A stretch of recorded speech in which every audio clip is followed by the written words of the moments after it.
chào anh em. Như anh em biết là khoảng 20 tháng 4 vừa qua là bên phía Mazda đã công bố ra hai cái mẫu xe mới, đại diện cho cái phân khúc là SUV cỡ trung dòng B hoặc là SUV cỡ C trừ, có nghĩa là cái dòng phân khúc nó thấp hơn dòng C một chút xíu đó các bạn. Thì ngay trước màn hình các bạn đây, đó chính là mẫu xe Mazda CX-30, và phía bên này đây, đó chính là mẫu xe CX-3 ha các bạn. Trời ơi, tại sao lại để hai mẫu xe này đối diện với nhau, làm tôi đi tới đi lui thấy mệt mỏi đó. Thì mình sẽ nói trước về cái mẫu xe CX-3 đi, để nói sơ cho một vòng cho anh chị em hiểu cái mẫu xe CX-30 và CX-3 nó như thế nào, để mình dễ hình dung khi mà mình có quyết định chọn mua một trong hai cái mẫu xe này ha các bạn. Thì cái mẫu xe CX-3 này nó đã được ra mắt vào ở phía Mỹ vào năm 2014 rồi các bạn ha. Và kế đến là cái mẫu CX-30 đó, kế đến là mẫu CX-30. Mẫu CX-3 ra mắt trước rồi kế đến cái mẫu CX-30 nó mới ra. Thì ở phía bên được ra mắt vào phía Mỹ vào 2014 rồi, và cho tới tận bây giờ có thể nói là năm 2021 thì bên phía Mazda Việt Nam mình mới đưa hai mẫu này về Việt Nam. Hai mẫu dòng SUV cỡ nhỏ về Việt Nam. Vì sao? Thì có thể là theo như Phương nghĩ thì Mazda không chịu đứng yên nhìn để những cái hãng khác tung ra những cái sản phẩm dòng SUV cỡ trung để hoành hành ở ngoài thị trường được, mà họ phải làm một cái gì đó. Và cái việc động thái họ làm một cái gì đó chính là họ mang hai cái mẫu xe dòng SUV cỡ trung, dòng crossover đô thị về Việt Nam, để xem coi cái thị trường Việt Nam nó có còn cái sức hút đối với những cái mẫu xe SUV cỡ nhỏ này không đó các bạn. Thì nói ngắn gọn, không có dùng từ hoa mỹ gì á, cái mẫu xe CX-3 chính là được phát triển từ cái mẫu xe Mazda 2 dòng sedan đi lên ha các bạn. Máy cũng của Mazda 2, hệ thống cung gầm cũng của Mazda 2. Và nói thẳng ra cái mẫu CX-3 này thì cái chiều dài trục cơ sở của nó được nối dài ra thêm thôi. Vẫn là cái khối động cơ 1.5 lít đó, vẫn là cái công suất cực đại là 110 mã lực đó ha các bạn. Và cái dàn nội thất, cái không gian, cái dàn nội thất và cái thiết kế nội thất cũng y xì như Mazda 2 luôn các bạn. Vẫn có bộ điều khiển, vẫn có màn hình điều khiển trung tâm 7 inch ha, vẫn cũng của tất cả những cái thiết kế của Mazda 2 đều nằm trong cái mẫu CX-3 này. Tuy nhiên có một cái mà Phương đã thấy cái khuyết điểm của trên cái mẫu xe CX-3 này là ở ngoài các bạn nhìn nó rất là bề thế, đúng không? Các bạn nhìn nè, nó rất là hầm hố. Khoảng sáng gầm của trên mẫu xe CX-3 này là 160mm ha, tương đối cao chứ không gọi là cao đó. Và mâm của nó là mâm 18 inch ha. Và cái đường, những cái chi tiết thiết kế của trên mẫu xe CX-3 này thì vẫn là ngôn ngữ thiết kế chủ đạo Kodo. Ngôn ngữ mà nội dung chính của cái nội dung chính của cái ngôn ngữ thiết kế này chính là linh hồn của sự chuyển động. Vẫn là những cái khoảng trống ha, những cái sự kết hợp, những cái đường vân rất là đẹp, sự chuyển động của loài báo gấm đó. Và những cái chi tiết nhựa được lên cái mẫu xe này phải nói là rất là hài hòa các bạn. Những cái đường nhựa này, ý Phương nói là những cái ốp nhựa nó rất là đẹp. Như các bạn đó, thì trong tất cả những cái hãng xe mà của Nhật đó, thì phải nói về cái độ hoàn thiện những cái chi tiết vật liệu cho tới những cái hoàn thiện chi tiết những cái nút bấm thì có thể nói là Mazda đứng đầu. Phương có cảm giác vậy. Phương không nói những cái hãng mà luxury nha, ví dụ như BM hay là mẹ bỏ qua bên nha các bạn. Mình tập trung vào những cái hãng Nhật đó, hãng Nhật bình thường thôi, ví dụ như Toyota, Mazda, rồi Subaru, rồi Suzuki gì đó. Thì những cái độ hoàn thiện chi tiết, những vật liệu chi tiết thì Mazda có thể nói là nó đứng top nha các bạn. Rồi thì trước mặt mình đây là cái mẫu CX-3 phiên bản Premium. Đối với cái mẫu xe CX-3 này được phân phối ở Việt Nam thì nó có 3 phiên bản: Deluxe và Luxury và Premium. Thì ở cái phiên bản mà Deluxe là phiên bản thấp nhất nên cái bộ đèn đi theo xe nó sẽ là đèn halogen. Còn mà đèn từ cái phiên bản Luxury hay Premium đi lên là bộ đèn full LED nha các bạn. Full LED. Rồi, và các bạn nhìn thấy nè, ngay từ đầu mặt tiền, ngay từ bộ đầu mặt tiền, cái phần mặt ca lăng, thì cái đường ca lăng này nó thiết kế nó đi sâu vào cái bộ đèn luôn, làm cho cái cảm giác cái thanh rơm này nè, nhìn từ xa nó có chiều sâu ha, rất là đẹp. Và cái mặt ca lăng là những thanh ngang dọc đó, làm được màu xám khói rất là đẹp. Và ở phía dưới là cái bộ bumper bằng nhựa, nhìn rất là dày. Thì đối với cái tổng quan của cái dòng SUV cỡ B này á, thì Phương không có nói nhiều, Phương chỉ nói những cái ưu điểm vượt trội thôi. Đó chính là bạn sẽ có bộ mâm 18 inch ha. Bạn sẽ có được những cái dải nhựa ôm sát viền xe rất là đẹp.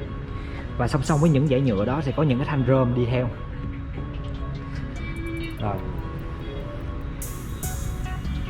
Gương hậu sẽ có chỉnh điện, gập điện và đèn tích hợp đèn xi nhan rẽ. Và có một cái mà phải nói là đẹp nhất ở trên cái mẫu xe này, đó chính là cái cột C ở phía phần đuôi xe, đồng màu đen hết, cho các bạn có cảm giác như cái xe này nó chia ra hẳn 2 tầng khi mà các bạn nhìn từ phía đuôi xe. Đó nè, đó các bạn hiểu ý Phương chứ ha. Đó, các bạn nhìn thấy cái phần đen đó bo trọn vào đây luôn. Đó.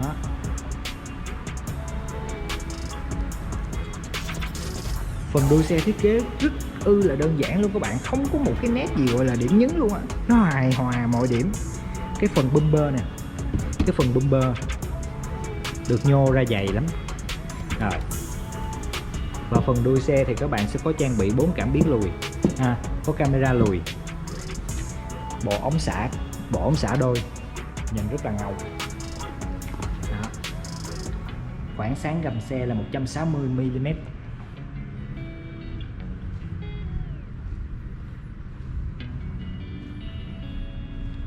Đó. Và đây chính là phần tổng quan ngoại thất đối với mẫu xe CS3. Và đối với cái mẫu xe CS3 phiên bản Premium này thì hiện tại đang có giá niêm yết là 709 triệu nha các bạn. Tôi chỉ gợi ý các bạn những cái điểm đó thôi, tại vì hôm nay không có được cái cơ hội là được vào bên trong xem cái phần nội thất cũng như cái khối động cơ dưới nắp cabo nha các bạn. Hẹn các bạn ở những clip tới mình sẽ nói kỹ hơn. Tuy nhiên mình muốn lưu ý các bạn, đó chính là cái không gian nội thất ở bên trong của cái mẫu xe CS3 này nó khá là khiêm tốn, nên khi các bạn quyết định đối với cái mẫu xe này thì các bạn phải xác định là mình hay đi một mình hay là mình hay đi nhiều người ha. Đó là cái điểm mà các bạn cần phải lưu ý đối với cái mẫu xe CS3. Rồi, và trở lại tiếp tục đối với cái mẫu xe CS30. Hôm nay mình làm combo 2 cái mẫu xe này luôn cho các bạn. Như cái mẫu xe CS3 là phát triển từ cái mẫu xe Mazda 2 đi lên, thì đối với cái mẫu xe CS30 thì Mazda phát triển từ cái mẫu xe Mazda 3 All New đi lên các bạn. Toàn bộ phần nội thất của cái mẫu xe CS30 này y xì như mẫu Mazda 3 All New luôn ha. Rất là đẹp. Nhưng mà tiếc là hôm nay không có xem được phần nội thất. Thì mình sẽ nói sơ về cái phần mà thiết kế ngoại thất của cái mẫu xe CS30 ha. CS30 thì nó đã được ra mắt ở phía bên Mỹ vào hồi 2018 rồi.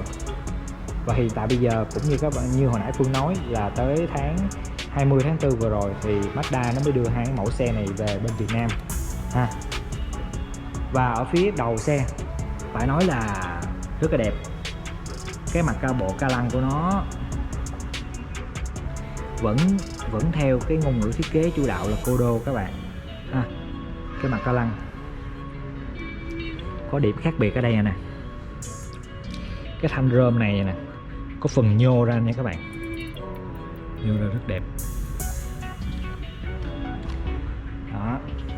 Và cái lưới tản nhiệt được thực hiện thành dạng kim cương đan lưới đó, nhìn rất là đẹp.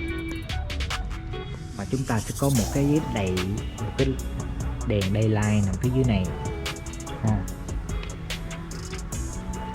và cũng rất giống đối với cái mẫu xe CS3, đó là chính cái phần bumper nhựa, nhìn rất là liền mạch đối với phần gắn liền với phần đầu xe cũng như dọc xung quanh xe. Đó là những cái chi tiết nhựa đen để Phương chỉ cho các bạn dễ thấy ha. Nè, cái phần nhựa đen từ ở phía đầu xe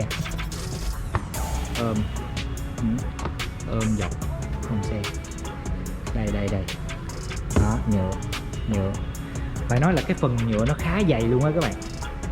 Phần nhựa đối với mẫu xe CS30 nó khá dày luôn đó, ôm tới cái bánh sau đít.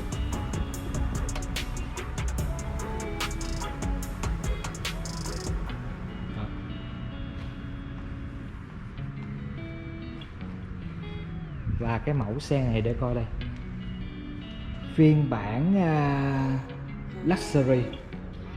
Nói sơ một chút và cái phiên bản của cái mẫu xe CS30 ha các bạn. CS30 thì chỉ được phân phối có 2 phiên bản thôi, đó là phiên bản Luxury và phiên bản Premium, và nó được trang bị khối động cơ là 2 chấm ha, cho cái khối công suất là 153 mã. Và cái giá khởi điểm cho cái mẫu xe này là 800 nhiêu ta? 839 triệu. 839 triệu cho mẫu Luxury với khối động cơ 2 chấm. Đó. Và cái khoảng sáng gầm xe của con này theo như công bố thì nó cao hơn con CS3 khoảng 15 mm, có nghĩa là 175, khoảng sáng gầm là 175 mm. Khoảng sáng gầm của nó cao hơn 175 mm, còn bên kia là khoảng sáng gầm 160 mm. Đó. Và cái điểm khác biệt nữa nè, các bạn nhìn cái gương chiếu hậu đó, gương chiếu hậu ở đây y chang như mẫu Mazda 3 All New ha, còn bên kia là cái mẫu Mazda 2. Đó là những cái mà các bạn cần lưu ý thôi.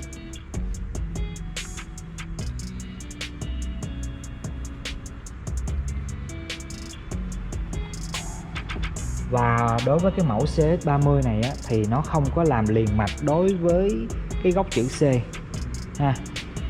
Cái phần đít nè, các bạn nhìn cái phần đít có vẻ nó phải vuốt nghiêng xuống rất sâu ha. Còn bên kia thì có vẻ như dựng đứng hơn một chút xíu.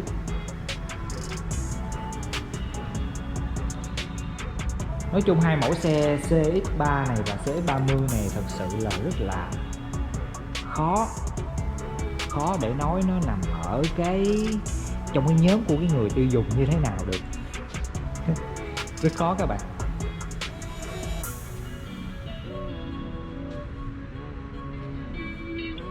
Tại vì đối với cái giá tiền khi mà mua CX30 này thì nó thật sự nó cũng có rất nhiều sự lựa chọn, như là HRV ha, rồi Mazda 3 Sport.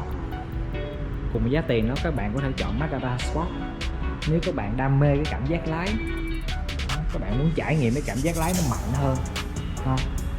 Còn nếu mà hai mẫu CS3 và CS30 này mà để lựa chọn thì Phương nghĩ mọi tầm ngắm sẽ nghiêng về mẫu CS3 quá. Tại vì cái nhu cầu với cái giá tiền mà thật sự để phù hợp với cho người Việt thì CS30 là nó đáp ứng đủ rồi. Còn cái CS30 này thì nó quá dư, cảm giác là vậy.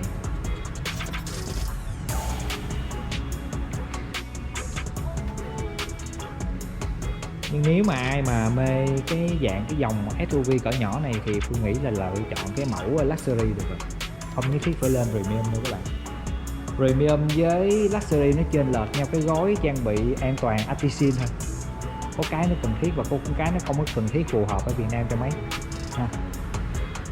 Rồi, đó chính là tổng quan của mình về hai cái mẫu xe CS3 và CS30. Hẹn các bạn Phương sẽ làm một cái clip chi tiết hơn ngoại thất và nội thất của hai mẫu xe này trong khoảng thời gian sắp tới. Còn bây giờ xin chào và hẹn gặp lại các bạn ở những clip tới nha.